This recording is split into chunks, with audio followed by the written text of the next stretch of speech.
প্রতিবার মুত্তাকিন মুনজাইনের পাপা বাসা থেকে চলে যাওয়ার আগের দিন রাতে আমাদেরকে কোথাও ঘুরতে নিয়ে যায় কিংবা আমাদেরকে বাহিরে খাওয়াতে নিয়ে যায়। তো এখন যেহেতু বাবুরা আছে, বাবুরা তো বাইরে ঘুরতে অনেক পছন্দ করে, তো ওর পাপা যখন বাসায় আসে আমরা বিভিন্ন জায়গায় ঘুরতে যাই, কিন্তু দেখা যায় যেদিন সে চলে যাবে তার আগের দিন রাতে বা আগের দিন বিকালের দিকে আমরা অবশ্যই কোথাও না কোথাও ঘুরতে যাই, জাস্ট একটু ভালো সময় কাটানোর জন্য। তো এবার অ্যানিভার্সারি গিয়েছিল আমাদের, এর মাঝে অ্যানিভার্সারি সবকিছু কিন্তু আমি অ্যারেঞ্জ করেছিলাম, কেক থেকে শুরু করে গিফট সবকিছুই আমি করেছিলাম। ও কিন্তু আমাকে কোনো গিফটও দেয়নি, ইভেন এই যে কেকের যে ব্যাপারটা থাকে, কেক কাটার যে সেলিব্রেশনটা, সেটাও কিন্তু ও কিচ্ছু অ্যারেঞ্জ করেনি। তার কারণ হচ্ছে ও একটু ব্যস্ত ছিল। তো আমি সবকিছুই করেছিলাম, আমি ভেবেছিলাম হয়তো এরপর সে করবে, কিন্তু তারপরও সে কিছু করেনি। তো কিছুদিন আগে আমি ঘুরতে গিয়েছিলাম ওর পাপার সাথে, মুত্তাকিন মুনজাইনকে নিয়ে আমাদের একটা পার্কে গিয়েছিলাম শেরপুর।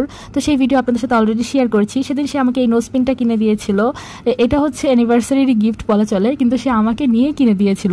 তো যদি আমাকে ছাড়া কিন্তু আমি তো আরো বেশি সারপ্রাইজ হতাম, তাই না?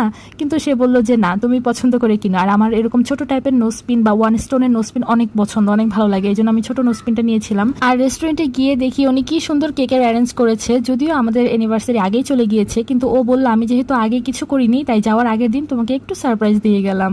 দেরি করে হলেও এই সারপ্রাইজটা কিন্তু আমার অনেক পছন্দ হয়েছে। তারপর আমরা সেখানেই ডিনার করেছি, আর বাবুরা তো অসম্ভব মজা করেছে, বাবুরা বাইরে গেলে খুবই মজা করে। তো এই ছিল আমাদের লাস্ট ঘুরতে যাওয়া, তারপরের দিন তো উনি চলেই গিয়েছে। এই তো আমাদের জন্য দোয়া করবেন। আল্লাহ হাফিজ।